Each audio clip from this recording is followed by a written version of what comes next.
বিতর্ক তো মুখ্যত তৈরি করছে একটা বড় অংশের মিডিয়া, আর অবশ্যই আমাদের শূন্যে চলে যাওয়া বিরোধী দল।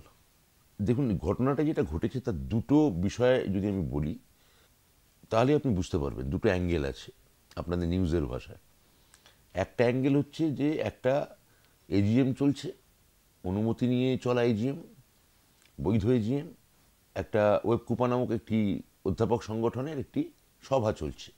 সেই সভায় একদল ছাত্রের ঢুকে পড়া, ক্রমাগত গালমন্দ করে যাওয়া, নানা রকম বিদ্রুপাত্মক পোস্টার ঝুলিয়ে চিৎকার চেঁচামেচি করা, চেয়ার ছোঁড়া, মাঝে মাঝে অধ্যাপকদের শারীরিকভাবে হেনস্থা করা, এবং পরিশেষে আমি যখন মিটিং শেষ করে ডেপুটেশন নেওয়ার পরেও, এবং যারা তখনও ডেপুটেশন দিতে রাজি হয়নি তাদের সঙ্গে যে আমি ডেপুটেশন নিতে রাজি এবং আপনারা যদি 4 জন করে আসেন আমি কথা বলবো, এমতো বলার পরেও ওরা যখন রাজি না হয়ে 40 জনের সঙ্গে বা 50 জনের সঙ্গে কথা বলতে বললেন সবকটা সংগঠন, তখন আমার বেরিয়ে যাওয়া।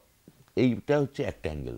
এবং তখন আমাকে বেরিয়ে যাওয়ার সময় গাড়ি ধরে ভাঙচুর করা, পাথর নিয়ে আসা, কাঁচ ভেঙে দেওয়া, উইন্ডস্ক্রিন ভেঙে দেওয়া, গাড়ির কাঁচ ভাঙা, গাড়ির বনেটে উঠে লাফালাফি করা, গাড়িতে দমাদ্দাম ঘুষি মারা, শারীরিকভাবে ঠেলাঠেলি করা। এইটা হচ্ছে একটা স্তর।